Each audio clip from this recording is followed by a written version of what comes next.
प्रस्तावावर बोलण्यासाठी उभा आहे। मी माझ्या पक्षाच्या सर्व नेते व तसंच या बाजूच्या सर्व मित्रपक्षाच्या नेत्यांचं आभार व्यक्त करतो की त्यांनी माझ्यासारख्या युवा आमदारांना इथं या प्रस्तावाची सुरुवात करण्यासाठी दिली। अध्यक्ष महोदय, जेव्हा या सरकारने शेतकऱ्यांसाठी 2 जून 2026 ला कर्जमाफी करण्याची घोषणा केली, नाही तर GR काढला, आम्ही सर्वांनी या सरकारचं अभिनंदन केलं। पण अध्यक्ष महोदय, अभिनंदन करत असताना जेव्हा आम्ही GR वाचला, त्या GR मध्ये ज्या त्रुटी आहेत त्या बघितल्या, त्यानंतर आम्हाला अध्यक्ष महोदय असं वाटतं की हे कर्जमाफी नसून कुठेतरी ही योजना कर्ज वसुलीची आहे। पुण्यश्लोक अहिल्यादेवी होळकरांचं नाव दिलं त्यासाठी आम्ही या सरकारचं अभिनंदन करतो, कारण का त्यांचं कार्य शेतीच्या बाबतीत, महिला सबलीकरणाच्या बाबतीत, धर्मविस्ताराच्या बाबतीत खूप मोठं होतं। पण अध्यक्ष महोदय, एवढ्या मोठ्या महामानवाचं नाव तुम्ही या योजनेला दिलं असेल आणि या योजनेमध्ये तुम्ही अटी टाकत असाल आणि त्या अटीमुळे जर 70% शेतकऱ्यांवर अन्याय होत असेल तर अध्यक्ष महोदय, हे आपल्याला पटणारं नाही आणि आपल्या महाराष्ट्राला शोभणारं नाही। अध्यक्ष महोदय, अनेक लोकांनी मला सांगितलं, तू रस्त्यावर लढतोय, तू असेल, तुझ्याबरोबर इतरही जे तुझे आमदार नेते असतील ते तुम्ही रस्त्यावर लढताय, उपोषण करताय, त्याच्यापेक्षा अधिवेशनामध्ये येऊन बोलायला काय हरकत आहे। अध्यक्ष महोदय, 2023 ला मी माझ्या मतदारसंघामध्ये पाण्याचं आवर्तन सोडावं असं तिथं निवेदन केलं होतं, विनंती केली होती या सरकारला, या अधिवेशनाला। आणि अध्यक्ष महोदय, त्याचं उत्तर किती वर्षानंतर आलं तर 3 वर्षानंतर, 2 दिवसापूर्वी मला त्याचं उत्तर आलं। म्हणजे अध्यक्ष महोदय, अशा पद्धतीने हे जर हाऊस चालणार असेल, आम्हाला उत्तर इथं मिळणार नसेल तर मग इथं मुद्दे मांडून होणार काय अध्यक्ष महोदय। आमच्या नेत्यांनी जयंत पाटील साहेब असतील, आव्हाड साहेब असतील, त्याच्याचबरोबर शिवसेनेचे कैलास पाटील असतील, यांनी शेतकऱ्यांची बाजू खूप चांगल्या पद्धतीने मांडली।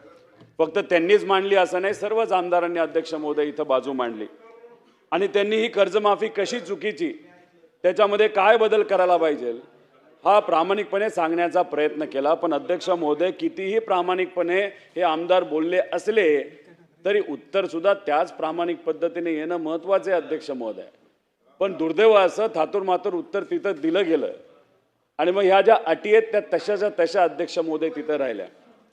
अध्यक्ष महोदय, हा GR जर आपण बघितला तर दुसऱ्या पानावर आपण जेव्हा जातो तेव्हा कर्जमुक्तीच्या अंतर्गत जर तिसरा मुद्दा आपण वाचतो, त्याच्यामध्ये सरकारने एक अट अशी टाकलेली की 2019 ची जी कर्जमाफी महात्मा ज्योतिबा फुलेंच्या नावाली जी कर्जमाफी आली होती, त्या योजनेचा लाभ ज्या ज्या शेतकऱ्यांनी घेतलेला आहे त्या शेतकऱ्याला या योजनेमध्ये लाभ फक्त 50,000 रुपयाचा अध्यक्ष महोदय तिथं मिळणार आहे। ही अट टाकायचं कारण काय अध्यक्ष महोदय? तुम्हा आपल्या सगळ्यांना माहिती, गेल्या 5-6 वर्षामध्ये अतिवृष्टी झाली, कुठे कमी पाऊस पडला, सोयाबीनचे भाव वाढले नाहीत, कापसाची तशीच परिस्थिती, कांद्याची तीच परिस्थिती, खताचे भाव वाढत चाललेले, पेट्रोल डिझेल महाग झालेले, खर्च शेतकऱ्याचा वाढतोय, लाईटच्या बाबतीत तशीच परिस्थिती। आणि मग अशा परिस्थितीमध्ये अध्यक्ष महोदय, गेल्या 5 वर्षामध्ये शेतकऱ्याला कुठेही नफा झाला नाही, खर्चही निघालेला नाही, मोठ्या प्रमाणात या शेतकऱ्याचं अध्यक्ष महोदय नुकसान झाले। मग असं नुकसान जर शेतकऱ्याचं तिथं झालं असेल आणि मग 2019 ला त्यांनी त्यावेळेस जर त्या कर्जमाफीचा लाभ घेतला असेल तर या कर्जमाफीमध्ये त्या शेतकऱ्याला 2 लाखाची कर्जमाफी देण्यामधून का आपण अध्यक्ष महोदय वंचित ठेवतोय? अध्यक्ष महोदय, चांगला पिकाला भाव मिळावा याची जबाबदारी सरकारची, खताचे रेट कमी असावी ही सरकारची जबाबदारी, जर अवकाळी पाऊस आला, अतिवृष्टी झाली, त्यात जर शेतकऱ्याचं नुकसान झालं, त्या शेतकऱ्याला त्यातून बाहेर काढण्याची जबाबदारी मायबाप सरकारची आहे। मग सरकार कुठेतरी त्यावेळेस कमी पडलं म्हणून आपला हा शेतकरी आज अडचणीत आलाय, मग त्या शेतकऱ्याला त्या अडचणीतून बाहेर काढण्याची जबाबदारी जर सरकारची असेल तर अध्यक्ष महोदय, 2019 ची जी अट टाकली आहे तर कृपा करून या जनतेला मी विनंती करतो ती अट काढण्यात यावी। अध्यक्ष महोदय, ज्या शेतकऱ्याचं कर्ज 50,000पेक्षा जास्त आहे आणि त्यांनी 2019ला पण त्या योजनेचा लाभ घेतलाय. अशा शेतकऱ्याला आधी जो अतिरिक्त पैसा आहे म्हणजे 50,000च्या पुढे त्याचं कर्ज असेल, समजा 1,00,000 असेल तर आधी 50,000 भरावे लागतात आणि मग त्याला या 50,000 रुपयाचा लाभ मिळणार. 1.5 लाखाचं कर्ज घेतलं असेल आणि त्याच्या व्याज आणि पेनल्टी पकडून समजा 2 लाखावर गेला असेल तर 1.5 लाख भरावे लागणार आणि मग 50,000चा लाभ तिथं मिळणार आहे. अध्यक्ष महोदय, तुम्हा आपल्या सगळ्यांना माहिती आहे आज परिस्थिती काय. 2025ला अतिवृष्टी झाली, त्यात मोठ्या प्रमाणात नुकसान झालं. 98 लाख हेक्टरवर नुकसान झालं. आता आपण बोलतोय मुंबईत चांगला पाऊस आहे, पुण्याच्या ठराविक ठिकाणी पाऊस आहे, कोकणात पाऊस आहे, पालघरला पाऊस आहे, नाशिकला पाऊस आहे. पण अध्यक्ष महोदय 70% महाराष्ट्रामध्ये अजून पाऊस झालेला नाही. त्यामुळे येणारं वर्ष हे फार अडचणीचं आहे. सरकारने सांगितलं, मुख्यमंत्री साहेबांनी सांगितलं अल निनो येणार आहे आणि त्यामुळे पाऊस कमी होणार आहे. आता बऱ्याच ठिकाणी पेरणी झाली पण आता परत पाऊस येत नसल्यामुळे मोठ्या प्रमाणात अध्यक्ष महोदय तिथं अडचणी येत आली. मग येणार कुठून पैसे अध्यक्ष महोदय, हे वरचे पैसे देण्याला. त्यामुळे ही जे OTS ची अट आहे की 50,000च्या पुढे 2019चा लाभ घेतलेला शेतकरी जर 50,000च्या पुढे त्याचं कर्ज आणि पेनल्टी असेल आणि त्याला वरचे पैसे भरूनच 50,000चा तिथं लाभ मिळणार असेल तर अध्यक्ष महोदय योग्य नाही. त्यामुळे आमची विनंती आहे सरकारला की 2019ची अट काढा, 50,000 रुपयाची अट काढा आणि सरसकट 2 लाखापर्यंत अध्यक्ष महोदय तिथं मदत या सगळ्या शेतकऱ्यांना झाली पाहिजे असं आमचं मत आहे. अध्यक्ष महोदय, प्रोत्साहनपर लाभ जे लोक रेग्युलर आहेत म्हणजे कोल्हापूरचे असतील, काही कोकणातले असतील आणि काही इतर सांगली आणि त्या भागातले असतील, जे रेग्युलर आहेत नाही तर फळबागा असणारे शेतकरी, त्या शेतकऱ्यांसाठी या योजनेच्या अंतर्गत अध्यक्ष महोदय फक्त 50,000 रुपये देण्यात आले. अध्यक्ष महोदय, आमची विनंती 50,000 न ठेवता 1 लाखापर्यंत आपला देता येतंय का याचा प्रयत्न अध्यक्ष महोदय करावा. पण अध्यक्ष महोदय याच्यामध्ये सांगत असताना त्यांनी काय अट टाकली बघा अध्यक्ष महोदय, तथापि हा शब्द फार घातक आहे. तथापि अशा पात्र शेतकऱ्यांना सन 2025-26 व सन 2026-27 या आर्थिक वर्षात अल्पमुदत पीक कर्ज घेतले असल्यास अशा कर्जाची देखील विहित मुदतीत परतफेड करणे अनिवार्य आहे. म्हणजे 25-26 म्हणजे हे वर्ष जे जूनला संपलं ते आणि 26-27 म्हणजे जे वर्ष अजून संपायचे ते. म्हणजे तुम्ही शेतकऱ्याला सांगता बाबा अजून 1 वर्ष तुला थांबावं लागतंय, मग 1 वर्ष जर तू कर्जबाजारी नाही झाला, तुझं रेग्युलर जर कर्ज असेल तर मग 1 वर्षानंतर आम्ही तुम्हाला ती मदत देणार आहे. म्हणजे अल निनो येणार आहे हे आपणच सांगतोय सरकार म्हणून आणि दुसऱ्या बाजूला आपण म्हणतोय की नाही तुला रेग्युलर राहावं लागेल मग तुला हा लाभ दिला जाईल. अध्यक्ष महोदय, हे योग्य नाही. अध्यक्ष महोदय, 2017ला जी कर्जमाफी झाली होती छत्रपती शिवाजी महाराजांच्या नावाली, त्यावेळेस 14 लाख शेतकरी हे रेग्युलर होते. अध्यक्ष महोदय, 2019ला महात्मा फुलेंच्या नावाली जी कर्जमाफी झाली तेव्हा 14.5 लाख शेतकरी हे तिथं रेग्युलर होते. 2022ला सुद्धा जेव्हा रेग्युलर शेतकऱ्यांना त्या ठिकाणी कर्जमाफी देण्यात आली तेव्हा 14 लाख अध्यक्ष महोदय तिथं शेतकरी होते. आणि मग आता सरकार काय सांगतं, आता रेग्युलर असणाऱ्या शेतकऱ्याची संख्या 23 लाख. हा कुठून आला अध्यक्ष महोदय आकडा? त्यामुळे ही अट काढली तर कमीत कमी 14 लाख शेतकऱ्यांना अध्यक्ष महोदय तिथं फायदा होणार आहे. त्यामुळे कृपा करून या अटी ठेवून चालणार नाही असं आमचं सगळ्यांचंच मत आहे. फक्त याच बाजूच्या आमदारांचं मत आहे असं नाही अध्यक्ष महोदय, त्या बाजूच्या आमदारांचं सुद्धा तेच मत आहे. फक्त काही लोक बोलू शकतात, काही लोक बोलता येत नाही. आम्ही आक्रमक भूमिका घेऊ शकतो पण त्या बाजूच्या जे आमचे आमदार आहेत ते फक्त विनंती करू शकतात. आणि याच्यासाठी अध्यक्ष महोदय आम्ही पंढरपूरला बसलो होतो. पंढरपूरला आम्ही अन्नत्याग आंदोलन केलं आमच्या अन्नदात्यासाठी. 3 दिवस बसलो. महाजन साहेब तिथे आले. महाजन साहेबांनी आमच्या सर्वांसमोर मीडियासमोर मुख्यमंत्री साहेबांची चर्चा केली आणि मग चर्चा केल्यानंतर त्यांनी आम्हाला सांगितलं चला जेव्हा अधिवेशन चालू होईल त्याच्या आधी म्हणजे 22 तारखेच्या आधी आपण चर्चा करू, बसूया, सर्व शेतकरी नेत्यांना आपण विश्वासात घेऊ. आणि अध्यक्ष महोदय, फक्त आम्ही आमच्या पदाधिकाऱ्यांची नावं दिली नाही, आमच्या नेत्यांची नावं नाही दिली, आम्ही शेतकऱ्यांच्या नेत्यांची सुद्धा नावं दिली, आम्ही इतर पक्षांच्या नेत्यांची सुद्धा नावं अध्यक्ष महोदय त्याच्यामध्ये दिले. मुनगंटीवार साहेबांचं सुद्धा नाव आम्ही त्याच्यामध्ये घेतलं होतं, राजू शेट्टींचं नाव घेतलं होतं, अजित नवलेंचं नाव त्याच्यामध्ये घेतलं होतं, त्याच्याचबरोबर बच्चू कडूंचं नाव घेतलं होतं. नाही, मी माझं पत्र दिलंय. भाऊंचं नाव, कारण का आम्ही अनेक वेळा त्यांना महाराष्ट्रातल्या लोकांच्या बाजूने लढताना तिथं बघितलेलं आहे, म्हणून तुमचं अध्यक्ष महोदय यांचं नाव आम्ही तिथं दिलं होतं. आणि या सगळ्यांचं नाव देत असताना त्यात राजकारण होऊ नये अशी आमची भूमिका होती. अध्यक्ष महोदय 22 जूनपर्यंत आम्ही वाट बघितली, आम्हाला कुठं संदेश नाही, मेसेज नाही, काय नाही. आणि मग त्यानंतर आम्ही छत्रपती संभाजीनगरला गेलो. तिथं जाऊन आम्ही रास्ता रोको केला. दुसरी आमच्याकडे कुठला पर्याय नव्हता, कारण का अधिवेशनामध्ये आमचे नेते बोलत होते पण त्यांना उत्तर थातूरमातूर दिलं जात होतं, कुठेही कॉन्क्रीट उत्तर दिलं जात नव्हतं. आणि मग तिथं परत एकदा महाजन साहेबांचा फोन आला. त्यांनी विनंती केली. बऱ्याच लोकांना तिथं रस्ता अडवल्यामुळे त्रास होत होता म्हणून लोकांचा विचार केला. आम्ही मान्य केलं. आम्ही मुंबईत आलो. मुख्यमंत्री साहेबांना भेटलो. मुख्यमंत्री साहेब होते, महाजन साहेब होते, इतरही सर्व आमदार होते. मुख्यमंत्री साहेबांची चर्चा होत असताना त्यांनी सांगितलं, म्हणजे त्याच्यात आकड्याची चर्चा झाली. त्यांचे वेगळे आकडे होते, आमचे वेगळे आकडे होते. मग त्यांनी सांगितलं, एक काम करा, परदेशी समिती जी आहे, म्हणजे प्रवीण परदेशींच्या अध्यक्षाखाली ही समिती केली होती, ज्यांनी हा अहवाल अध्यक्ष महोदय तिथं दिला आणि याच्यावर या सरकारने कर्जमाफी दिली. मग अध्यक्ष महोदय आम्ही म्हणलो ठीक आहे, प्रवीण परदेशी साहेबांना आम्ही तिथं जाऊन भेटतो. आणि मग प्रवीण परदेशी साहेबांना आम्ही भेटलो. त्यांना पत्र दिलं की आमचे काही आमदार आपल्याला भेटू इच्छितात आणि आपण त्या बाबतीतली चर्चा करूया. आमच्याकडे जे काही पुरावे आहेत, जे आकडे आहेत, आपण ओपन चर्चा करू, मार्ग काढून सरकारने त्या बाबतीतली घोषणा या अधिवेशनामध्ये करावी. आणि मग ती विनंती केल्यानंतर अध्यक्ष महोदय हे मी पत्र आपल्याला दाखवतो. त्यांनी हे पत्र काढलं. आम्हाला सांगितलं अशा पद्धतीची बैठक 8 तारखेला आपण ठेवलेली आहे. आणि मग आम्ही तिथं गेलो. 10:30ची बैठक होती, आम्ही 10लाच गेलो. इतर अधिकारी आले, पण दुर्दैव असं प्रवीण परदेशी साहेब तिथं नाही आले. त्यांना काहीतरी महत्त्वाचं काम निघालं. आणि मग मला तिथं बसणाऱ्या अधिकाऱ्यांनी असं सांगितलं की त्यांना कोणीतरी सांगायला लावलं की ही जी समिती आहे, ज्यांनी हा अहवाल त्या ठिकाणी दिलेला आहे, आता ती बरखास्त झाली, आता त्यांच्याकडे भेटून काही फायदा नाही. मग अध्यक्ष महोदय आम्हाला का सांगितलं त्यांना जाऊन भेटायला? अध्यक्ष महोदय, इथं आम्ही कुठलंही राजकारण न करता प्रामाणिकपणे काय प्रयत्न करतोय की चर्चेतून कुठेतरी या 70% शेतकऱ्यांना तिथं अध्यक्ष महोदय न्याय मिळाला पाहिजे.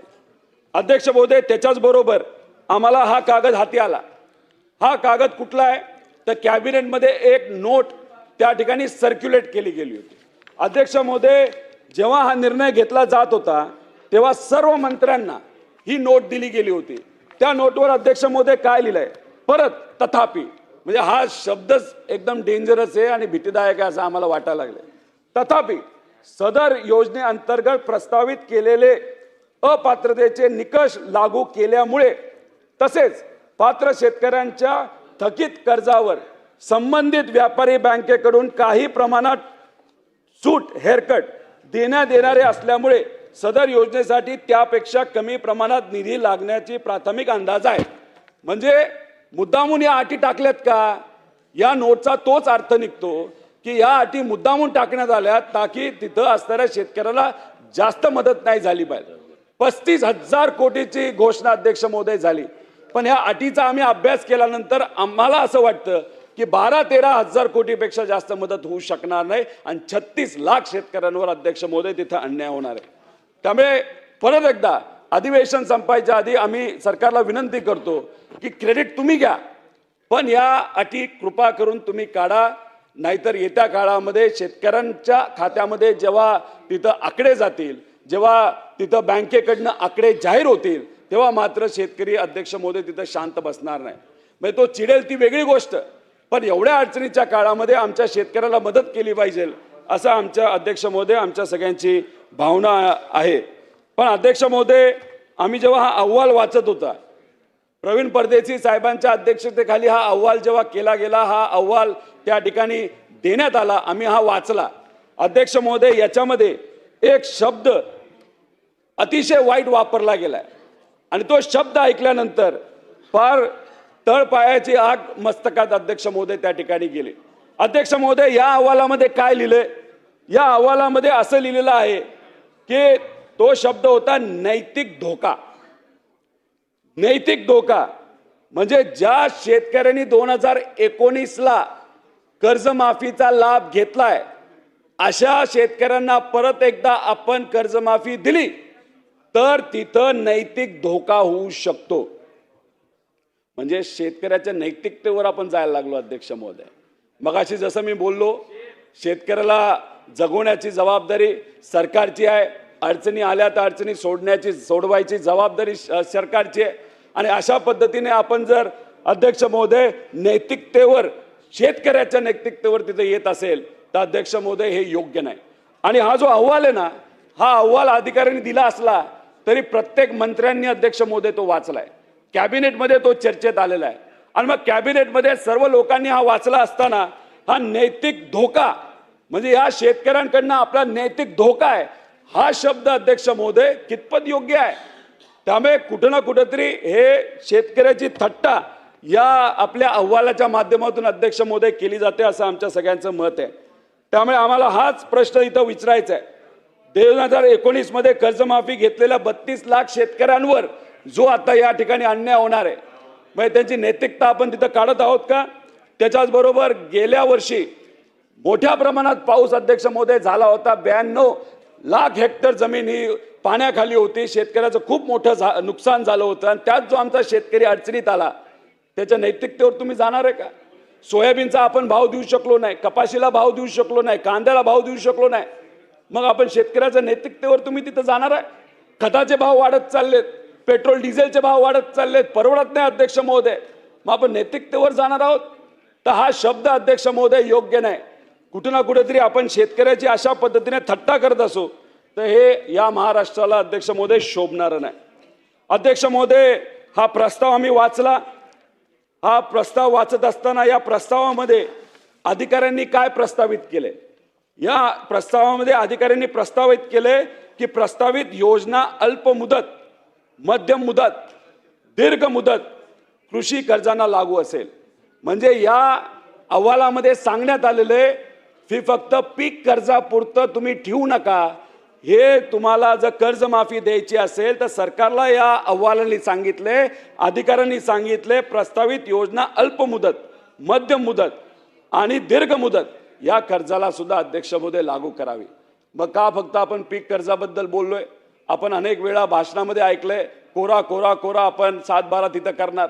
तर मग ह्या अधिकाऱ्यांनी जो अहवाल इथं दिलाय ते तसंच तसं मान्य केलं असतं तर मला असं वाटतं 1.5 कोटी शेतकऱ्यांना अध्यक्ष महोदय याचा फायदा झाला असता. अध्यक्ष महोदय, याच्यामध्ये बघा, एक अट म्हणजे एक गोष्ट या अहवालाने जी सांगितली या सरकारने मान्य नाही केली, पण दुसऱ्या बाजूला अध्यक्ष महोदय आपण जर बघितलं तर प्रोत्साहन अनुदान देताना या अहवालामध्ये अधिकाऱ्यांनी एवढंच सांगितलं होतं 22-23, 23-24, 24-25. पण अध्यक्ष महोदय, या अहवालाने फक्त हे 3 वर्ष सांगितले असताना कॅबिनेटमध्ये अशी काय चर्चा झाली तर त्याच्यामध्ये 25-26 आणि 26-27 या अहवालात नसताना सुद्धा कॅबिनेटच्या बैठकीमध्ये हे 2 वर्ष टाकण्यात आले. कोणाच्या डोक्यातून हा मुद्दा आला अध्यक्ष महोदय?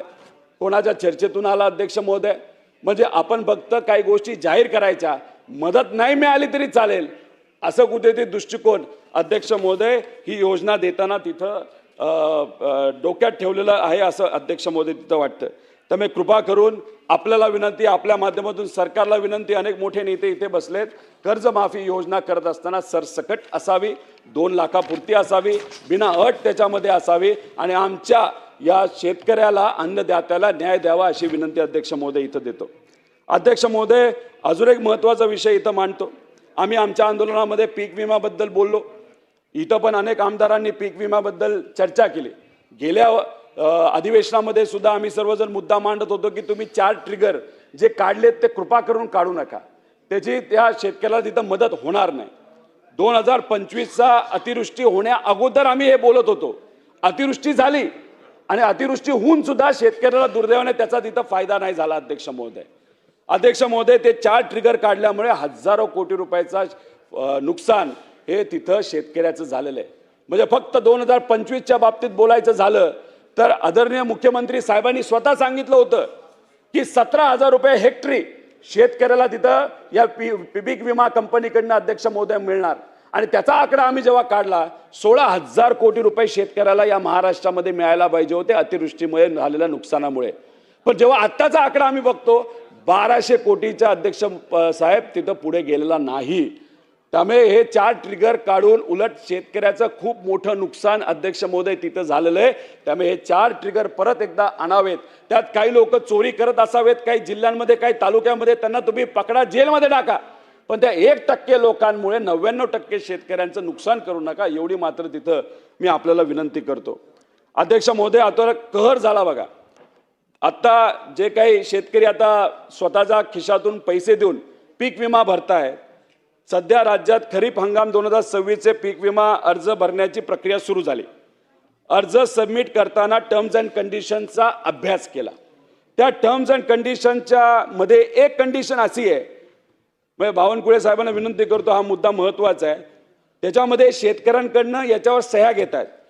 त्याच्यात मी कुठलेही पीक कर्ज किंवा KCC म्हणजे किसान क्रेडिट कार्ड घेतलेले नाही आणि तसे जर आढळून आल्यास पीक विम्याचा अर्ज बाद केला जाईल. म्हणजे शेती कशी करायची? कर्ज घ्यायचं नाही का? आणि मग कुठून पैसे येणार? मग हे जे काय विमा कंपनी अशा पद्धतीने अटी टाकतात आणि उद्या जाऊन शेतकऱ्यांवर जर अन्याय करतं, तर कृपा करून हे आता सुरू आहे, तर आपण इथं लक्ष घालून ही अट लगेचच्या लगेच तिथं कशी काढता येईल याबद्दलचा अध्यक्ष महोदय तिथं विचार करावा. अध्यक्ष महोदय, बीडमध्ये गेलो होतो. 2020ला बीडचा प्रयोग झाला होता. अध्यक्ष महोदय, त्याच्यामध्ये खूप मोठा वाद झाला, पण काही शेतकरी संघटना तिथे लढत आहेत. त्यांनी हायकोर्टामध्ये अपील केलेलं आहे. केंद्र सरकारकडनं सकारात्मक त्यांना उत्तर मिळालंय, पण महाराष्ट्र राज्याकडनं अजूनपर्यंत उत्तर तिथं न दिल्यामुळे 800 कोटी रुपयाचा 2020चा विमा बीडचा तसाच तो प्रलंबित आहे. त्यामुळे या सरकारला, कृषी मंत्री साहेबांना मी विनंती करतो की त्या बाबतीत आपण लक्ष घालून लवकरात लवकर तुम्ही रिप्लाय हा हायकोर्टामध्ये तिथं द्यावा, जेणेकरून तिथे असणाऱ्या शेतकऱ्यांना इथं न्याय देता येईल. अध्यक्ष महोदय, आम्ही हे विषय का काढतो कारण का अटी टाकल्यामुळे खूप मोठं शेतकऱ्याचं नुकसान होतं. म्हणजे आता कर्जमाफीच्या बद्दल बोलायचं झालं तर 2017ची कर्जमाफी घोषणा 35,000 कोटीची झाली, परंतु अटी शर्ती असल्यामुळे कर्जमाफी किती रुपयाची शेतकऱ्याला झाली तर फक्त 18,772 कोटी. आणि मग अनेक लोकांनी मुद्दे मांडल्यानंतर, भांडल्यानंतर आणि सरकारने सुद्धा विनंतीला मान दिल्यानंतर 2017ची रेग्युलर असणाऱ्या शेतकऱ्याचे 5,000 कोटी आत्ता द्यायचं त्यांनी ठरवलं, पण प्रोव्हिजन कमी झाले, ते देतील अशी आपण अपेक्षा करूया अध्यक्ष महोदय. म्हणजे त्याच्यामध्ये कर्जमाफी जरी 36 लाख शेतकऱ्यांना लाभ मिळेल असं सांगितलं, पण मिळालं फक्त 24. त्याच्यामध्ये गेल्या वर्षी अतिवृष्टीचं मदत पॅकेज, खरीप हंगामात 98 लाख हेक्टरवरील पिकांचे नुकसान, 31,000 कोटीचे पॅकेज जाहीर झाले. पेपरमध्ये मोठ्या मोठ्या जाहिराती दिल्या गेल्या, सगळ्यांनी त्या सरकारचं अभिनंदन केलं, पण प्रत्यक्षात फक्त 12 ते 13,000 कोटी रुपये या आमच्या शेतकऱ्याच्या खात्यामध्ये आलेत.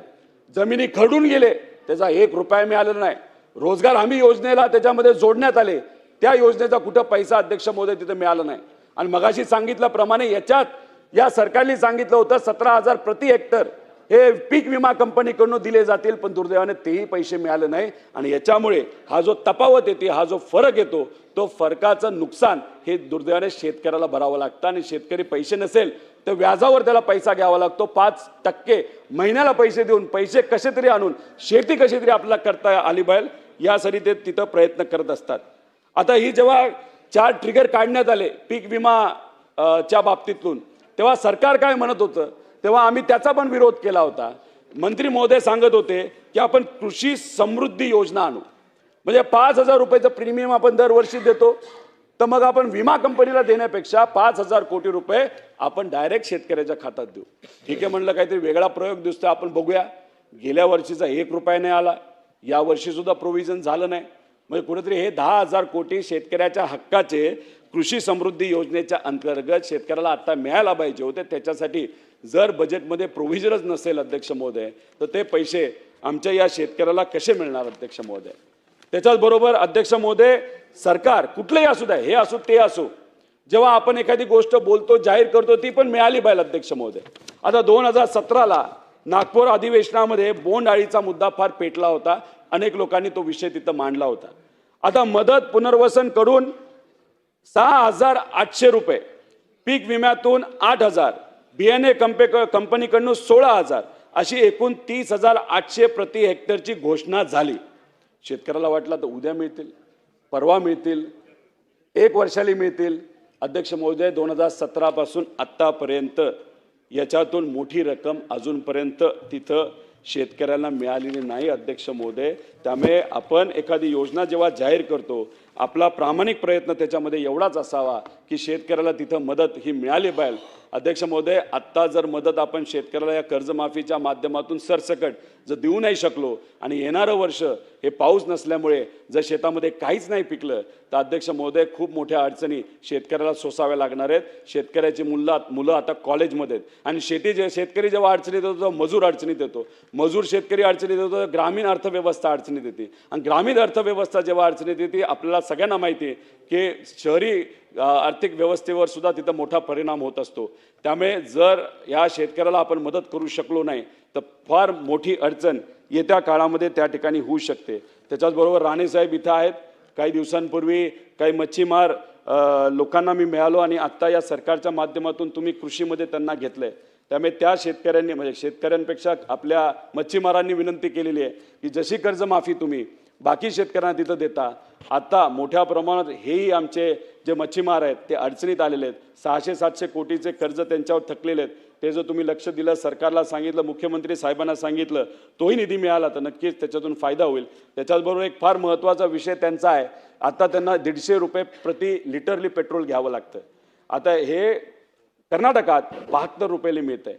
त्यामुळे तसं जर आपण आत्ता आज उद्या बोलू शकला, एखादी योजना आणू शकला तर त्या मच्छीमारांना तिथं फायदा मिळू शकतो. कर्नाटकामध्ये जी योजना तशीच्या तशी योजना आपल्या या राज्यामध्ये तुम्ही जर लागू करू शकला तर नक्कीच आमच्या त्या मच्छीमारांना सुद्धा त्याचा फायदा होऊ शकतो. अध्यक्ष महोदय, हा महत्त्वाचा विषय होता. त्याच्याचबरोबर अध्यक्ष महोदय, दुसरा जो महत्त्वाचा विषय तो आहे आपल्या कायदा व सुव्यवस्थेचा. इथं मंत्री बसलेले आहेत. अध्यक्ष महोदय, बुलढाण्याचा मुद्दा मी मांडला होता आणि बुलढाण्याचा मुद्दा मांडत असताना प्रामाणिकपणे मांडला होता. मी स्वतः बुलढाणा जळगाव जामोदला गेलो होतो. तिथं आदिवासी समाजावर मोठा अन्याय झाला होता. जो गुन्हा त्यांनी केलाच नाही तो त्यांना मारून टॉर्चर करून मान्य करावा लागला. पण योगायोगाने नशीब चांगलं होतं की जी जिवंत मुलगी होती त्यांची ती आली आणि त्यांना तिथं वाचवलं. हा मुद्दा आम्ही घेतला. सपकाळ साहेब होते, आमचे राजेंद्र शिंगणे साहेब होते, अनेक पदाधिकारी होते. आम्ही जाऊन तिथं भेटलो, बोललो, चर्चा केली आणि मग त्याच्यानंतर आम्ही जेव्हा मुख्यमंत्री साहेबांना, होममंत्री मिनिस्टर साहेबांना हा प्रश्न या अधिवेशनामध्ये तिथं विचारला, चांगलं उत्तर हे मुख्यमंत्री साहेबांकडनं त्या आमच्या त्या प्रश्नाला आलेलं आहे आणि त्यांनी कारवाईसुद्धा तिथं केलेली. मी मनापासून मुख्यमंत्री साहेबांचं, होम मिनिस्टर साहेबांचं तिथं अभिनंदन करतो. पण त्यांनी 3 महिन्यामध्ये पुढच्या ज्या कारवाई करणार आहेत ते जे आश्वासन दिले ते पूर्ण होईल अशी मी अपेक्षा करतो. पण ते बोलत असताना त्यांनी सांगितलं की आम्हाला लाज वाटेल असं काहीतरी या पोलीस अधिकाऱ्यांनी तिथं अध्यक्ष महोदय केलंय. आणि जसं बुलढाण्यात झालं तसंच काही प्रमाणात वेगळ्या पद्धतीने पुण्यामध्ये 2 दिवसापूर्वी आपण बघितलं असेल 2-3 मुलांना पोलिसांनीच किडनॅप केलं आणि त्यांच्याकडनंच पैसे काढण्याचा प्रयत्न पोलीस प्रशासनाकडनं होत असेल तर अध्यक्ष महोदय हे आपल्याला कसं शोभणार आहे या महाराष्ट्राला. त्यामुळे या थोडे लोक किडलेली असतात पण मग त्याच्यामुळे काय होतं की अख्ख्या पोलीस प्रशासन त्यामुळे बदनाम होतं अध्यक्ष महोदय.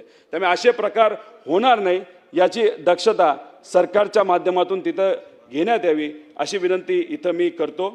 अध्यक्ष महोदय, आम्ही जेव्हा आर्थिक पाहणी अहवाल याचा अभ्यास करत होतो तेव्हा 2025 मध्ये महाराष्ट्रात महिलांवरचे गुन्हे हे 50,000हून अधिक आहे. त्याच्यामध्ये बलात्कार एका वर्षात 8,643 घटना घडल्या, म्हणजे दिवसाला 24 घटना या महाराष्ट्रामध्ये अध्यक्ष महोदय तिथं घडत आहेत. विनयभंग 18,294, दिवसाला 50 घटना, दर तासाला 2 विनयभंग आपल्या महाराष्ट्रामध्ये अध्यक्ष महोदय. अपहरण 10,000 गुन्हे, दररोज 27 घटना. NCRBची आकडेवारी आपण बघितलं तर महिलांविरोधी एकूण गुन्हे उत्तर प्रदेश नंतर महाराष्ट्र दुसऱ्या क्रमांकावर आहे. बलात्काराच्या एकूण गुन्ह्यामध्ये राजस्थान उत्तर प्रदेश नंतर आपण 3ऱ्या नंबरवर आहोत. बलात्कार किंवा सामूहिक बलात्कार करून हत्या मध्य प्रदेश राजस्थान नंतर महाराष्ट्र 3ऱ्या नंबरवर आहे. विनयभंगाचे गुन्हे ओडिशा राजस्थान नंतर महाराष्ट्र 3ऱ्या नंबरवर आहे. लैंगिक छळाच्या गुन्ह्याच्या बाबतीत उत्तर प्रदेश सह महाराष्ट्र 1ल्या क्रमांकावर आहे. महिलांवर पाळत ठेवण्याचे गुन्हे स्टॉकिंग महाराष्ट्र 1ल्या नंबरवर आहे. म्हणजे हे सगळे आकडे वाचल्यानंतर खरंच वाईट वाटतं अध्यक्ष महोदय. आणि ह्याच्यात खरंच काहीतरी आपल्याला करायला पाहिजे. विकासाच्या बाबतीत आपला राज्य भारतात 1 नंबर आहे हे आम्हाला ऐकायचं आहे अध्यक्ष महोदय. पण विनयभंग, बलात्कार, महिलांवरती अत्याचाराच्या बाबतीत आपला महाराष्ट्र एक, दुसऱ्या, तिसऱ्या नंबरवर आहे. हे अध्यक्ष महोदय आम्हाला ऐकणं फार अवघड आहे. मलाही मुलगी आहे अध्यक्ष महोदय, मलाही बहीण आहे, मलाही पत्नी आहे, आणि असं सगळ्यांच्या बाबतीत आहे. अशा घटना जर रोज तिथं घडत चालल्या तर टीव्हीवर अशा बातम्या आल्यानंतर आमचीच घरची माणसं म्हणतात आता रस्त्यावर जाणं आता भीतीदायक वाटतंय. हे आमची परिस्थिती. तर मग गरिबाची परिस्थिती काय असेल अध्यक्ष महोदय? म्हणून म्हणतो की काहीतरी या बाबतीत करणं सरकारच्या माध्यमातून महत्त्वाचं आहे. आता मुंबई शहराच्या बाबतीत बोललं तर बलात्कार 2025ला 1262, आपण मुंबईमध्ये आहोत. विनयभंग 2468, महिलांचे अपहरण 1428, अल्पवयीन मुलींवर बलात्कार 653 एका वर्षात, अल्पवयीन मुलींवर लैंगिक छळ 6024. मी काही टीका करत नाही, मी फक्त आकडे वाचून सांगतोय. याच्यावर आपल्याला काहीतरी करता आलं पाहिजे. शक्ती कायदा आपल्याला आणता येईल का, अजून काही कडक करता येईल का, याचा विचार अध्यक्ष महोदय सरकारच्या माध्यमातून तिथं झाला पाहिजे. नसरापूरची चर्चा इथं झाली. मुख्यमंत्री साहेबांनी, होम मिनिस्टर साहेबांनी उत्तर दिलं. मी सरकारचं अभिनंदन करतो. त्याच्याबरोबर तिथे असणारे गिल साहेब असतील, जे SP आहेत, त्यांचं अभिनंदन करतो. जे लोक या लहान मुलीला न्याय देण्यासाठी इन्व्हॉल्ड होते, त्याच्यामध्ये ते लक्ष देऊन होते, फार जजपासून त्या वकिलापर्यंत, त्यांचं खरंच मी मनापासून इथं आभार व्यक्त करतो. पण सुरुवातीला ती घटना जर घडली नसती तर कदाचित ते जास्त उचित ठरू शकलं असतं. पण दुर्दैवाने ती घटना घडली. त्यात 4 वर्षाच्या मुलीवर लैंगिक अत्याचार झाला, रेप झाला, आणि दुर्दैवाने तिला त्याच्यामध्ये मारण्यात आलं अध्यक्ष महोदय. पण कमी वेळात दुर्दैवी घटना घडली, कमी वेळात त्या मुलीला कुठेतरी न्याय मिळाला अध्यक्ष महोदय. पण एका विषयामध्ये अभिनंदन करून होत नसतं अध्यक्ष महोदय. अनेक असे विषय आहेत की ज्याच्यामध्ये सरकारकडनं लक्ष देण्याची जरूरत आहे. मी अशा बऱ्याच जिल्ह्यांमध्ये, तालुक्यांमध्ये तिथं गेलो, ज्याच्यामध्ये चाकणमध्ये घडलेली घटना असेल, पालघर असेल, पर्वती असेल, अकोला असेल, नसरापूर असेल, पालघर असेल, आणि इतरही ठिकाणी मी अध्यक्ष महोदय तिथं गेलो. साताऱ्यामध्ये 13 वर्षीच्या चिमुकल्यावर अत्याचार करून तिला तिथं मारण्यात आलं. पण अध्यक्ष महोदय तिथं लोकांनी उद्रेक केला, सगळे लोक रस्त्यावर आले, आंदोलन झालं, हजारो लोक तिथं आले, आणि सरकारकडनं घोषणा झाली फास्ट ट्रॅक कोर्ट. पण अध्यक्ष महोदय 9 महिने झाले त्या पालकांनी अजूनपर्यंत जजचं तोंड सुद्धा बघितलेलं नाही. मग फास्ट ट्रॅक करून काय फायदा? एका केस नसरापूरमध्ये न्याय मिळाला त्या मुलीला. ती मुलगी जेवढी महत्वाची तेवढी साताऱ्याची मुलगी महत्वाची, तेवढीच इतर मुली ज्यांच्यावर अन्याय झाला त्या महत्वाच्या आहेत. त्यामुळे कुठं ना कुठंतरी एक ऑडिट केलं गेलं पाहिजे की काय परिस्थिती, कुठं कुठं काय केसेस आहेत, कुठं जज बसत नाही, कुठं दुसरा कुठली तरी अडचण आहे का, अजून काय विषय आहे का, याचं एक ऑडिट सरकारच्या मदतीने लगेच तिथं कसं होईल याचा विचार अध्यक्ष महोदय तिथं झाला पाहिजे. आता जळगावमध्ये मी गेलो. जळगावमध्ये गेल्यानंतर भडगावमध्ये 7 वर्षाच्या अल्पवयीन मुलीवर अत्याचार करून तिच्या डोक्यावर दगड मारला, तिचा मृत्यू त्याच्यामध्ये झाला, तिचा मर्डर झाला अध्यक्ष महोदय. पण अध्यक्ष महोदय ही घटना कधी घडली होती? 3 वर्षापूर्वी. त्यावेळेस मुख्यमंत्री एकनाथ शिंदे साहेब होते, त्यांचा फोन झाला. सरकारने त्यावेळेस फास्ट ट्रॅक कोर्ट लावलं. काय झालं? सोपं झालंय. काय पाहिजे? फास्ट ट्रॅक कोर्ट लावा. अरे पण 3 वर्ष झालं अजून काहीच नाही ना झालं. त्याच्यामध्ये पहिला जज त्याच्यामध्ये जो दिला गेला होता तो ठाण्यामध्ये पॉस्कोच्या केसमध्ये पैसे घेताना सापडला अध्यक्ष महोदय. हायकोर्टने त्याच्यावर कारवाई झाली.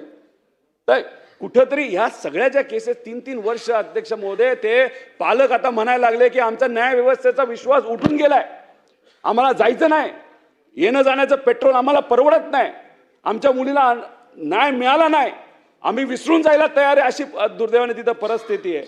त्यामुळे ह्या सगळ्या विषयांमध्ये मालेगावमध्ये सुद्धा तशीच परिस्थिती आहे. त्याच्यामध्ये बऱ्याच काही मुद्दे अध्यक्ष महोदय आहेत. त्यामुळे या सरकारने म्हणजे कुठेतरी निर्णय आपण घेतोय, पण ते निर्णय स्लो नसून फास्ट असावेत असं आमचं अध्यक्ष महोदय म्हणायचं. त्याच्याबरोबर गृहमंत्री इथं आहेत म्हणून याच्यातली काही आकडेवारी सांगतो. गुन्हा होतो, FIR दाखल होतो, चार्जशीट होते, ट्रायल होते, शिक्षा होते, आणि अपील त्याच्यानंतर करायचं असेल तर कुणीतरी तिथं करतं. आता पोलिसांचा भाग हा FIR ते चार्जशीटपर्यंत आहे. आता याच्यात आपण जर बघितलं तर 2023 म्हणजे NCRBचा रिपोर्ट वाचतं, 2024 मध्ये महिलांविरोधी गुन्ह्यांबाबत तपास सुरू असलेले गुन्हे म्हणजे आधीच्या वर्षीचे म्हणजे 2023चे 30,000, 2024चे 47,000, एकूण 48,726 गुन्हे आहेत. आता चार्जशीट दाखल झालेले गुन्हे, चार्जशीट म्हणजे तपास झाला आणि मग पोलिसांनी ती चार्जशीट दाखल करायची असते. आधीच्या वर्षाचे म्हणजे 2023चे 12,652, 2024चे 24,047 गुन्हे, एकूण 36,699 गुन्ह्यांमध्ये चार्जशीट झाली. ह्याचा टक्केवारी आपण जेव्हा काढतो तेव्हा अध्यक्ष महोदय 46% फक्त चार्जशीट झाली, म्हणजे तपास पूर्ण झाला. बाकीच्या केसेसमध्ये काय होणार? हे फक्त महिलांच्या बाबतीतले गुन्हे अध्यक्ष महोदय मी सांगतोय. ह्याच्यात तुम्ही जर खोलात गेला तर सगळे जर आपण गुन्हे घेतले तर 6,31,996 गुन्हे आहेत. त्यातले फक्त 2,91,000 ह्याच्यामध्ये चार्जशीट झाले. मग पोलीस करतात काय अध्यक्ष महोदय? म्हणजे ह्या सगळ्या गोष्टींकडे पोलीस प्रशासन म्हणून, होम मिनिस्टर म्हणून आपल्याला तिथं लक्ष देण्याची जरूरत आहे. नाहीतर गरिबांना कधीच न्याय मिळणार नाही. एखाद्या नेत्याने फोन केला, आमदारांनी फोन केला, मंत्र्यांनी फोन केला, मीडियाने हा विषय उचलला. कारण काय होतं, घटना घडते, मीडिया येते, मोठे मोठे नेते जातात, सांत्वन करतात, वाईट झालं असं म्हणतात, मीडिया हळूहळू त्याचं कव्हरेज कमी करून जाते आणि ते गरीब तसेच गरीब राहतात, वाट बघत जातात. आपल्याला कधी न्याय मिळणार अध्यक्ष महोदय? त्यामुळे ह्या सगळे जे काही क्रमवारी ती तशी होऊ नये आणि न्याय मिळाला पाहिजे या भूमिकेतून अध्यक्ष महोदय याच्यामध्ये आपल्याला लक्ष घालावं लागेल. अध्यक्ष महोदय, न्याय व्यवस्थेचा भाग जर आपण बघितला तर त्याच्यामध्ये ट्रायल, शिक्षा आणि अपील, NCRB 2024 रिपोर्ट अनुसार महाराष्ट्रातील महिला संबंधित गुन्ह्यांच्या कोर्टातील सुनावणीबाबतचे मी अध्यक्ष महोदय तुम्हाला इथं आकडे सांगतो. 2023च्या शेवटी कोर्टातील प्रलंबित प्रकरणे 2,93,000. 2024 मध्ये कोर्टात नव्याने दाखल झालेली प्रकरणे 36,699. कोर्टासमोर महिलांच्या गुन्ह्यांच्या बाबतीत कोर्टासमोरील एकूण प्रकरणं 3,29,707. 2024च्या शेवटी सुनावणी पूर्ण झालेली प्रकरणे 13,348. म्हणजे किती टक्के केसेसमध्ये सुनावणी पूर्ण होती? 4%. बाकी 96%चं काय? बेजार झालेत लोक. तिथं जजला आपलं त्या लॉयरला भेटून सारखं कोर्टात जाऊन, कोर्टात गेल्यानंतर तारीख लागत नाही, दुसऱ्या दिवशीची तारीख येते, नुसता खर्च करून पेट्रोल डिझेल ह्याच्यावर. अध्यक्ष महोदय, म्हणून कुठं ना कुठंतरी या सगळ्या विषयांमध्ये लक्ष हे सरकारकडनं दिलं गेलं पाहिजे. आणि त्याच्याच बरोबर जाता जाता अतिशय महत्त्वाचा विषय तो म्हणजे अजितदादांच्या ॲक्सिडेंटबद्दल. वाट बघतोय आम्ही, अजितदादांना न्याय कधी मिळेल? लोक अजून दादांना विसरली नाहीत अध्यक्ष महोदय. काही दिवसांपूर्वी हे एक चित्र तुम्हाला व्हॉट्सअपवर आलं असेल. म्हणजे अजितदादा देवाला म्हणतायत, जेव्हा इथं पूर परिस्थिती आली होती, मोठ्या प्रमाणात काही दिवसांपूर्वी पाऊस आला होता, पुणे, मुंबई सगळीकडे, की या चित्रामध्ये दाखवलंय, शपथ घेतो मी फक्त खाली जातो, सगळ्याचं योग्य नियोजन करतो आणि परत तुझ्याकडे येतो. हे चित्र अध्यक्ष महोदय बघितल्यानंतर आपल्याला काय वाटतं? की दादा हे काम करणारे नेते होते, दिलेला शब्द पाळणारे नेते होते, सगळ्यांचे मित्र असणारे नेते होते. पण आज काय दादांबद्दल काय झालं? CID काय करते? CBI कडे प्रकरण देण्यात यावं यासाठी त्यांच्याच मित्र पक्षाने सुरुवातीला पत्र दिलं. सत्तेत असताना लोक म्हणतात सत्तेत का जातो? विकासासाठी जातो. सत्तेत आहेत, सत्तेत असताना त्यांना स्मरणपत्र द्यावं लागलं त्यांच्याच मित्र पक्षाला, काय की CBI कडे प्रकरण द्या. दोनदा पत्र देऊन सुद्धा जर CBI कडे तिथं अध्यक्ष महोदय प्रकरण जात नसेल आणि एवढ्या मोठ्या नेत्याला न्याय मिळण्यामध्ये विलंब होत असेल तर मग सामान्य लोकांनी काय म्हणायचं? की नेत्याला न्याय मिळत नसेल तर आपल्याला कधी मिळणार? न सरकारवर विश्वास राहणार, न पोलीस प्रशासनावर विश्वास राहणार, न तिथं न्याय व्यवस्थेवर अध्यक्ष महोदय तिथं विश्वास राहणार. माझं तर मत आहे CID कडे पण देऊ नका, CBI कडे पण देऊ नका, ज्युडिशियल एन्क्वायरी करा. कारण ह्याच्यात जर खऱ्या अर्थाने तपास आपल्याला करायचा असेल तर तिथं आपल्याला चांगला एखादा पूर्वी जज असणारा व्यक्ती ज्याला ज्युडिशियल एन्क्वायरीच्या अंतर्गत आपल्याला जर जबाबदारी देता आली तर नक्कीच त्याचा कुठं ना कुठेतरी तिथं अध्यक्ष महोदय फायदा होईल. मी अनेक भाषणं ऐकली अजितदादा असताना. दादा माझे मित्र, दादा फार जिवलग, दादांबरोबर अनेक वर्ष मी काम केलंय.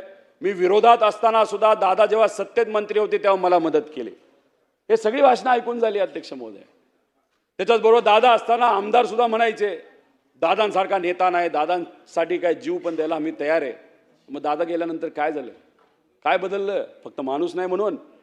तुम्हाला मदत करणारा माणूस जर आज या जगात नसेल तर त्याला न्याय देण्यासाठी थोडा तरी प्रयत्न कुणी ना कुणी तिथं अध्यक्ष महोदय केला पाहिजे अशी आमची अपेक्षा आहे.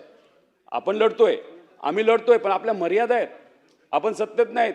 CIDला जेव्हा मी गेलो भेटण्यासाठी अतिशय चुकीच्या पद्धतीने आम्हाला रिस्पॉन्स दिला, जसं की तेच कोणतरी महान व्यक्ती झाले, ट्रम्प कोणीतरी लागून गेलं. मग आम्ही विषय म्हणजे आमच्याकडे जे सगळे पुरावे आलेत ते पुरावे आम्ही त्यांच्याकडे दिलेत. हां, काही पुरावे आम्ही आमच्याकडे ठेवलेत, कारण का जे दिलेत त्याच्यावर जर ते काम करत नसतील आणि उद्या जर थातूर मातूर रिपोर्ट त्यांनी दिला तर रिपोर्ट योग्य आहे का नाही हे दाखवण्यासाठी आमच्याकडे पण काही पुरावे त्या ठिकाणी अध्यक्ष महोदय ठेवावे लागतील. आणि पण आम्ही सगळेजण आमच्या मित्रांकडनं, आमच्या चांगल्या पत्रकारांकडनं, काही माजी अधिकाऱ्यांकडनं इथून तिथून आम्ही कशी तरी माहिती काढतोय. मग CID त्या बाबतीत काय करतं अध्यक्ष महोदय? म्हणजे तुम्ही दादांचं प्रकरण CIDला दिलं आणि काही महिन्यांपूर्वी मुंबईमध्ये, पुण्यामध्ये अवैध दारू विक्री चालू होती, ते शोधण्याचं प्रकरण पण CIDकडे दिलं. म्हणजे अजितदादांसारखा मोठा नेता जो आज आपल्यात नाही, त्यांच्या बाबतीत काय झालं हे शोधण्याची जबाबदारी CIDकडे. आणि अवैध दारू जे काही टोळ्या असतात, चटरबटर लोक, त्यांना पकडायचं प्रकरण सुद्धा CIDकडे. म्हणजे उद्या पॉकेट मारलं कुणी तर ते कुणी मारलं हे शोधायचं असेल तर CIDकडे द्या. म्हणजे ज्या केसेस तुम्हाला पॅक करून कपाटात टाकायच्यात त्या सगळ्या तुम्ही CIDला देणार आहात. अहो, काही दिवसांपूर्वी लॉक घेऊन गेलो, त्यानंतर ते पळायला लागले. आता दरवेळेस काय लॉकच घेऊन जायचं का आणि खरंच कुलूप लावून टाकायचं का अध्यक्ष महोदय? न्याय कधी मिळणार दादांना अध्यक्ष महोदय? 25 मार्च 2026ला अंतिम आठवडा प्रस्तावावर उत्तर देत असताना मी तो प्रस्ताव मांडला. उत्तर देत असताना मुख्यमंत्री साहेबांनी उत्तर दिलं, चांगलं उत्तर दिलं. मी त्यांचे आभार सुद्धा व्यक्त केले. ते उत्तरामध्ये काही मुद्दे आपण जर बघितले असेल, अजितदादांची माझ्यासोबत जेवढी मैत्री होती तेवढी दुसऱ्या कोणासोबत नसेल असे CM साहेबांनी सांगितलं. अध्यक्ष महोदय, मनात शंका ठेवू नका, आकाश पाताळ एक करू, पण कोणाचाही बाप असला तरी त्याला खोदून काढू. सहन नाही करणार. आम्ही काय झालं तरी त्या व्यक्तीला शोधून काढला. हे सगळे वक्तव्य ऐकल्यानंतर आणि अजितदादांचे मित्र असल्यामुळे आणि एक फार प्रभावशाली नेते असल्यामुळे ज्यांची ताकद महाराष्ट्रात आहे आणि दिल्लीत पण आहे, आणि कदाचित उद्या यांच्याच सरकारच्या काळामध्ये जर संधी दिली तर फार मोठ्या पदाला ते दिल्लीत जाऊ शकतात. आणि अशा मोठ्या नेत्यांवर आम्ही विश्वास ठेवला. विश्वास ठेवून किती महिने गेले अध्यक्ष महोदय? 2, 2.5, 3 महिने ह्याच्यात निघून गेले. काय झालं? ते म्हणले होते आठवड्याभरात अमित शाह साहेबांना आम्ही भेटणार आहोत आणि त्यांना CBIच्या या प्रकरणाबद्दल आम्ही चर्चा करू. चर्चा झाली का अध्यक्ष महोदय? आम्ही तळमळीने मुद्दा मांडत होतो. एखाद्या वेळेस फोन केला असता, आम्हाला बोलून घेतलं असतं, रोहित तू आणि काही आमदारांनी हे मुद्दे मांडलेत, दादांच्या बाबतीत महत्त्वाचे आहेत, चल आपण चर्चा करू, मी भेटून आलो. अरे काहीतरी संवाद साधा. इथं आम्ही राजकारण करत नाहीये, जे काय गोष्टीत आम्ही मांडत चाललेलो आहे. आणि ह्या बाबतीत सुद्धा जर आमच्याकडे बघत असताना अशा दृष्टिकोनातून बघितलं जात असेल, आम्हाला विश्वासच घेतलं जात नसेल अध्यक्ष महोदय, हे योग्य नाही. आम्ही कर्नाटकात जाऊन 0 FIR केला, 0 FIR करून इथं आणून असं आम्हाला वाटलं की तो एक्सेप्ट केला जाईल. तो एक्सेप्ट न करता फक्त CIDला पाठवला आणि CIDला पाठवल्यानंतर ते म्हणतात तपास आम्ही याच्यावर करणार नाही, आम्ही शहानिशा करू. म्हणजे काय? हे बघा अध्यक्ष महोदय, जर आज कुणीही एखाद्या महत्त्वाच्या पदावर असता आणि महत्त्वाच्या पदावर असताना मित्राचं जर हे दुर्दैवी अशी घटना घडली असती आणि त्यांच्याच परिवारातला एक व्यक्ती माझ्यासारखा नाही तर त्यांचा जवळचा आमदार नाही तर मित्र जर इथं मुद्दे मांडत असेल तर त्यांनी आम्हाला बोलून घेऊन सुरुवातीला पहिल्या दिवशी FIR करायची आहे का? करून टाकली. कोणाकडे दिला? CIDकडे द्यायचं आहे का CBIकडे द्यायचं आहे? टाकून दिलं. चला काय चर्चा झाली ह्याच्यात फॉलोअप व्हायला पाहिजे होतं ना अध्यक्ष महोदय. FIR नाही झाली, CIDकडे दिलं, CID गप बसले, गार बसले. CBIकडे अजूनपर्यंत प्रस्ताव अध्यक्ष महोदय तिथं गेला नाही. मग शंका येतात ना मनामध्ये की का कुणी काय कारवाई करत नाही, त्याच्या मागे खरंच काय आहे का? कारण मला शंका आहे, मी 100% म्हणू शकणार नाही असंच झालंय.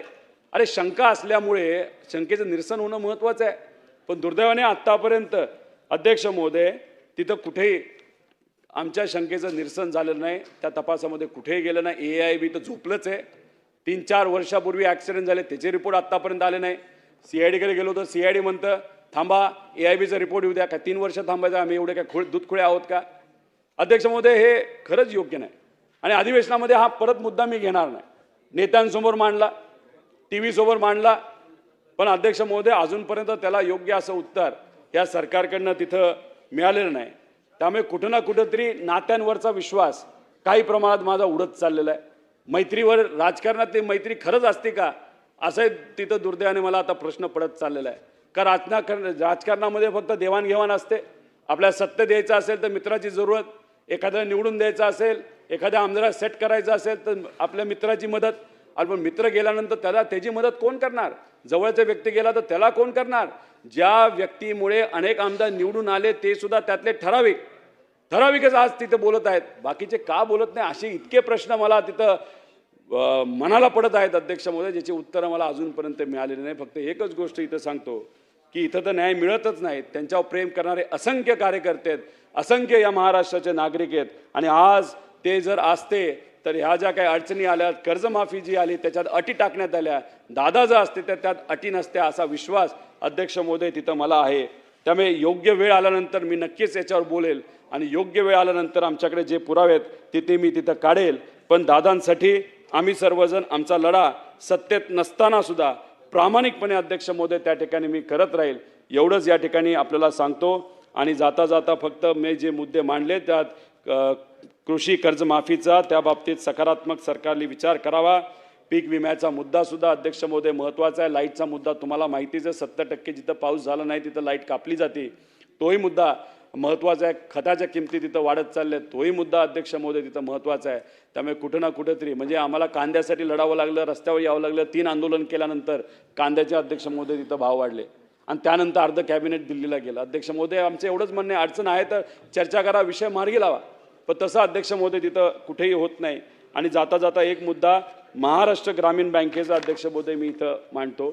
त्यांनी 2024ला 25ला एक परिपत्रक काढलं होतं आणि त्या परिपत्रक त्यांनी असं सांगितलंय की रिझर्व्ह बँकेने एक GR काढलाय आणि त्या GRच्या अंतर्गत हे काय म्हणतात, या व्यतिरिक्त एक गोष्ट आम्ही आपल्यास लक्षात आणून देऊ इच्छितो की नुकत्याच रिझर्व्ह बँकेने घेतलेल्या निर्णयानुसार भविष्यात कर्जमाफी झाल्यास नियमित परतफेड करणाऱ्या खातेदारास कर्जमाफी घ्यावीच लागेल म्हणून सांगितले आहे. म्हणजे ह्याचा अर्थ असा निघतो की RBI सांगते की कर्जमाफी जेव्हा होईल, तुम्ही नियमित आहात तर जर 2 लाखाची कर्जमाफी झाली तर तुम्हाला सुद्धा 2 लाखाची कर्जमाफी मिळणार, असं एक परिपत्रक या महाराष्ट्र ग्रामीण बँकेने काढले. तुम्हालाही माहिती आहे अध्यक्ष महोदय, तुम्ही हे धाराशिवचे आहात, त्या भागामध्ये ही बँक आहे, मराठवाड्यात आहे. म्हणजे ह्याच्यात 70 म्हणजे 2.5 ते 3 लाख शेतकऱ्याला हा फटका बसणार आहे. बऱ्याच लोकांनी ह्याच्यावर विश्वास ठेवून पैसे भरले इकडनं तिकडनं घेऊन आणि आता त्यांना 2 लाखाची कर्जमाफी मिळणार, न 19 तिथं 50,000ची कर्जमाफी मिळणार, न रेग्युलर असण्याची कर्जमाफी मिळणार. आणि याच्यात काही SBI सारख्या बँक आहेत त्यांनी सेव्हिंग अकाउंट त्यांचं बंद पाडलं आणि मग बंद पाडल्यामुळे त्यात आवकच त्यांची अडकून बसली आणि त्यांना सांगितलं आधी क्रॉप लोनचे पैसे तुम्ही भरा. मग इतर लोकांकडनं पैसे कसे तरी शेतकऱ्यांनी गोळा केले, ते तिथं भरले, मग सेव्हिंग बँक अकाउंट उघडलं. ते कधी झालं तर 2024-25 मध्ये झालं. आता त्या शेतकऱ्यांना सुद्धा रेग्युलर कर्जमाफी सुद्धा मिळणार नाही आणि तिथं जी सरसकट कर्जमाफी आहे ती सुद्धा दुर्दैवाने तिथं मिळणार नाही. त्यामुळे ह्या संपूर्ण विषयाकडे सरकारचं मला लक्ष वेधायचं होतं. त्यामुळे ही कर्जमाफी नसून ही कर्ज वसुली आहे असं आमचं त्याच्यामध्ये त्या ठिकाणी मत आहे. आणि आमच्या शेतकऱ्याच्या नैतिकतेवर तुम्ही येत आहे याचा निषेध त्या ठिकाणी मी करतो आणि माझं लांबलेलं भाषण या ठिकाणी मी थांबवतो. जय हिंद, जय महाराष्ट्र.